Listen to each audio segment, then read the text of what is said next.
سلامونه د قدر وړ لیدونکو په خاص ډول د انلاین ایجوکیشن پښتو یوټیوب چینل مینوالو ستړي مشئ خدای دې وکړي چې ټول ښه جوړ صحتمند اوسئ. د قدر وړ لیدونکو په خاص ډول د انګلیسي ژبې زده کړې مینوالو ستاسو لپاره نن ورځ موږ بیا یوه ډېره زبردسته مهمه ویډیو اپلوډ کړې ده. خدای دې وکړي چې نننۍ ویډیو هم ستاسو د خوښې وړ وګرځي. په نننۍ ویډیو کې زموږ موضوع چې ده هغه پرپوزیشن دی. انشاءالله په پرپوزیشن نه به بشپړ رڼا اچوو چې په انګلیسي ژبه کې په کومو حالاتو کې په کومو وختونو کې له همدې څخه استفاده کیږي او له همدې مقصد څه دی. نو تاسو فقط ویډیو تر پایه تعقیب وساتئ، مرحله په مرحله او د اسکیپ هڅه مه کوئ. ښه، لومړی راګرځو په همدې برخه کې د پرپوزیشن تعریف ته ګورو چې په تعریف کې څه وایي. A preposition is a word that shows the relationship between a noun or pronoun and other words in a sentence. داسې وایي چې preposition هغه کلمه ده چې په یوه جمله کې د ناون او پروناون یا نورو لغتونو ترمنځ اړیکه ښیي، نو همدې ته preposition وایي.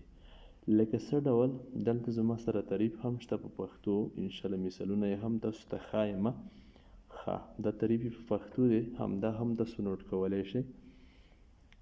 دغه زموږ سره بیا هغه قسمونه دي د preposition لکه in, on, at, to, from, by, with, into, before, after.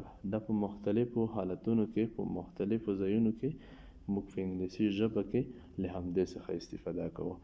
یعنې په همدې ډول موږ ته په یوه جمله کې همدا وضح کوي چې ناون د پروناون سره څه ډول اړیکه لري او څه پوښودل شوي دي. همداسې مثال یو لغات له بل لغات سره ګورو، مثالونو ته ورګرځو، انشاءالله سوال مو نوره هم خلاصیږي. ښه نو تاسو دلته وګورئ زموږ سره لومړی in preposition دی. in څه ته اشاره کوي؟ The book is in the bag. د کتاب چې دی همدغه په د باکس کې دی. ان همدې ته اشاره کوي. په همدې حالاتو کې موږ ان څخه استفاده کوو چې یو څه مثال داسې معرفي کوو چې همدا یا په باکس کې دی، مثال یا په موټر کې دی، یا په سیم کې دی، یا په بل څه کې، یعنې په یو څه کې دننه معرفي کوو. نو په همدې وختونو کې موږ بیا له ان preposition څخه استفاده کوو.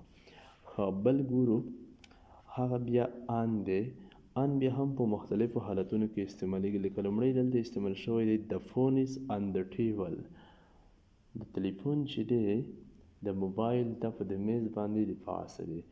ان موږ بیا دې لپاره هم استعمالوو چې یو شی په یو ځای باندې یا په میز یا په کرسۍ او یا مثال په بل څه باندې د پاسه ایښودل شوی وي، همدې لپاره هم موږ ان استعمالوو.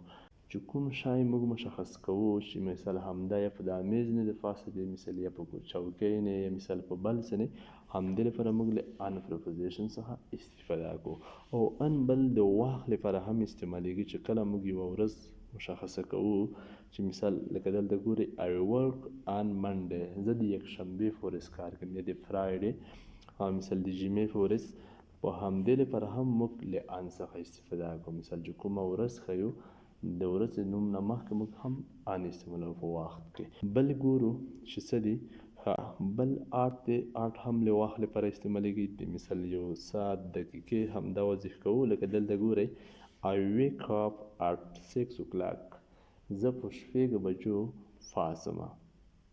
یا مثال موږ دقیقې ښیو، یا مثال لوبه ښیو چې په همدې بجو یا په همدې دقیقو د کرکټ لوبه ده یا بل څه دي، د همدا وخت چې مشخص کوو د همدې لپاره هم موږ بیا له اټ څخه استفاده کوو. او دغه په نورو حالتونو کې هم استعمالیږي. لکه یو ته وایي چې مثال احمد په کور کې دی، احمد is at home، نو په همدې حالاتو کې هم موږ له همدې څخه استفاده کولی شو.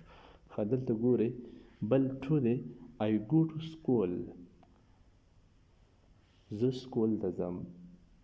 دلته مثال چې یو خپله څه مشخص کوئ چې مثال همدې ته یا مثال همدې ځای ته تاګ، د تا معنا زه سکول ته، د تا په خپله یې ټو معنا وباسي. دلته مثال په همدې حالاتو کې موږ له ټو څخه استفاده کوو. مثال یو ځای مشخص کوئ چې همدې ځای ته ځم، مثال یا همدې ځای درجه کول، د همدې لپاره هم ټو استعمالیږي. I go to school, I go to city، داسې نوره. دلته ګورئ نو بل فرام دی I from افغانستان. ډېر اکثره دا په معرفت کې استعمالیږي. احمد is from افغانستان، احمد is from سعودیه، همداسې نور یا احمد is from کابل. نو په همدې حالتونو کې هم موږ له فرام څخه استفاده کوو. ښه بل ګورو دلته زموږ سره بای دی، دا بیا له همدې لپاره استعمالیږي چې مثال د څه په وسیله ته په یو چېرته ځې، مثال یو څه کوې I go by، زه د باس په واسطه چې کوم یا په باس کې ځم، یعنې د باس په واسطه ځم. د همدې لپاره بیا موږ له بای پرپوزیشن څخه استفاده کوو.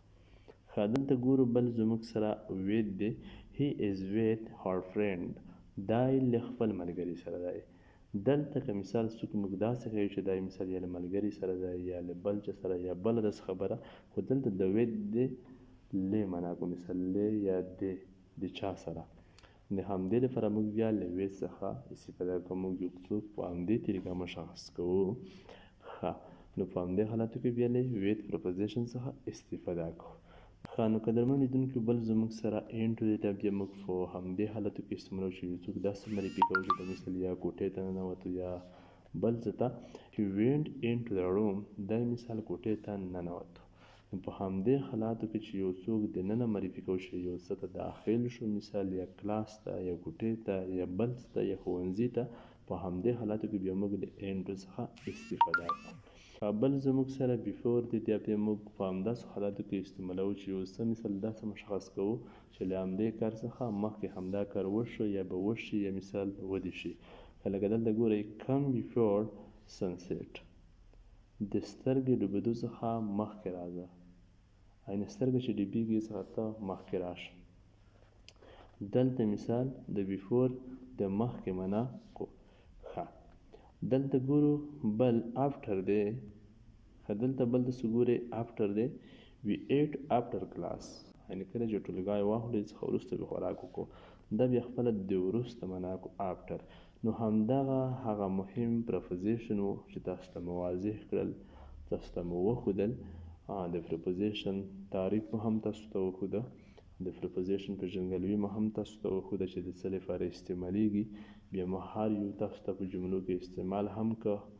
نو خدای دې وکړي چې ستاسو سر په خلاص شوی وي، کومه ستونزه او مشکل چېرته نه وي، په هر یو پرپوزیشن په استعمال هم پوه شوي یاست. فعل حالا ښه وخت غواړم، په خدای مې سپارلی یاست.